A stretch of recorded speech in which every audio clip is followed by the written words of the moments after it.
السلام علیکم ورحمۃ اللہ وبرکاتہ۔ عزیز طلباء طالبات، 17ویں دن آپ کو شعر فہمی اور شعری محاسن سے آگاہی سے متعلق سرگرمی ہے۔ مطلب یہ کہ آپ کو شعر سمجھنا آنا چاہیے اور اس میں جو خوبیاں ہیں شعر میں اس کو بھی وہ بھی آپ کو معلوم ہونے چاہیے۔ تو اسی لیے یہاں پر آپ کو ایک غزل دی گئی، ایک غزل کا اقتباس دیا گیا ہے جو آپ نہم جماعت میں پڑھ چکے ہیں۔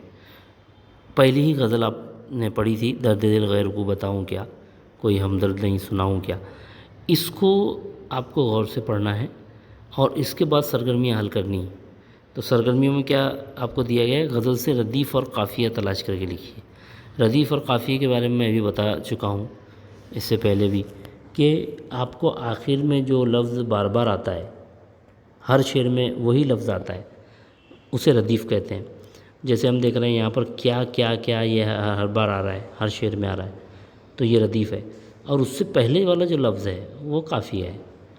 تو اب آپ دیکھیں کہ پہلا جو شعر ہوتا ہے اس میں دونوں مصروں میں قافیہ ہوتا ہے غزل میں، باقی کے آپ مصرے دیکھیں تو دوسرے شعر میں آپ کو قافیہ نظر آئے گا۔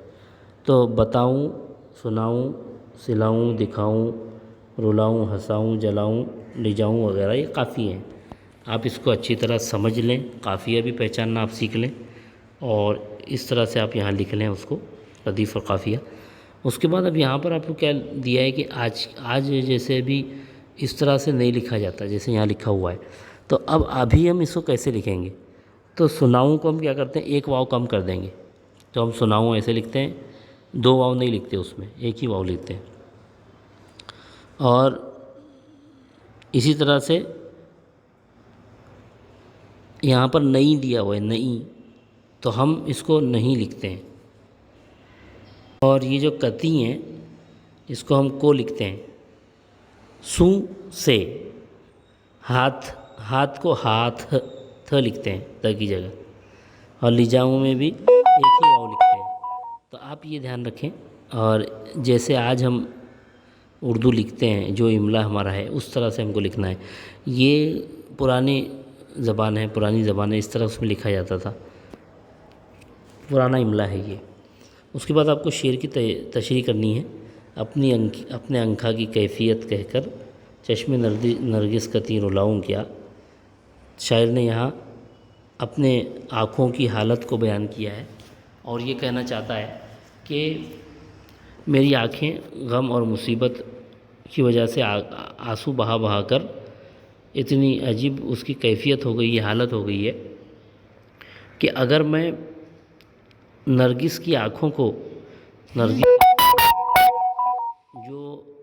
جس کے جو ہے پتے آنکھوں کی طرح ہوتے ہیں، تو اگر میں نرگس کی آنکھوں کو وہ اپنی آنکھوں کی حالت دکھاؤں تو ان کو بھی رونا آ جائے گا۔ مطلب یہ ہے کہ میری آنکھوں کی حالت اتنی زیادہ عجیب ہو گئی ہے غموں اور مصیبتوں پر رونے کی وجہ سے کہ اگر نرگس بھی کے پتے اور پھول بھی اس کو دیکھ لے تو اس کو بھی رونا آ جائے، اس کو بھی رحم آ جائے۔ اس طرح آپ تشریح لکھیں گے اور اس میں آپ حوالہ بھی لکھیں گے کہ یہ غلام حسین ایلچ پوری کی غزل سے ماخوذ ہے۔ اس طرح سے آپ پورا لکھ کر اور اس کے بعد تشریح کریں گے۔ اب یہاں آگے آپ کو کیا کرنا ہے کہ دو الفاظ دیے ہوئے ہیں، گل اور ملک یا ملک، آپ جو بھی پڑھیں، تو اس کو آپ کو کیا کرنا ہے، دو الفاظ بنانا ہے، یعنی اس میں اعراب لگانا ہے زبر زیر پیش لگا کر۔ تو پہلے آپ گاف لام لکھیں گے، یہ جو لکھا ہوا ہے یہاں پر، اس پر پہلے پیش دیں گے تو وہ بن جائے گا گل، اور پھر دوسری مرتبہ میں آپ اس پر زبر بھی دے سکتے ہیں اور زیر بھی دے سکتے ہیں۔ گل بھی لفظ ہے اور گل بھی لفظ ہے، تو آپ گل بھی بنا سکتے ہیں مٹی کے معنی میں، تو گل اور گل بنا لیجئے۔ اس کے علاوہ یہ جو میم لام کاف جو آپ کے پاس دیا ہوا ہے اس کو آپ ملک بھی بنا سکتے ہیں، ملک بھی بنا سکتے ہیں، دو بنا لیجئے، اور ملک بھی بنا سکتے ہیں۔ تو آپ جو ہے ملک اور ملک بنا لیجئے۔ تو اس طرح دو ایک ہی لفظ پر اعراب لگا کر الگ الگ الفاظ بن سکتے ہیں۔ اس طرح آپ زیر اضافت کی آپ کو مثالیں دینا ہے غزل میں سے۔ کتنی مثالیں دینا ہے؟ دو مثالیں۔ تو اب زیر اضافت اس سے پہلے بھی آپ پڑھ چکے ہیں کہ دو الفاظ کو جوڑا جاتا ہے اور پہلے لفظ کے نیچے زیر ہوتا ہے. جیسے پہلا ہی لفظ دیکھ رہے ہیں ہم درد دل، تو درد دل، درد اور دل کو جوڑا گیا، درد کے نیچے زیر لگایا گیا.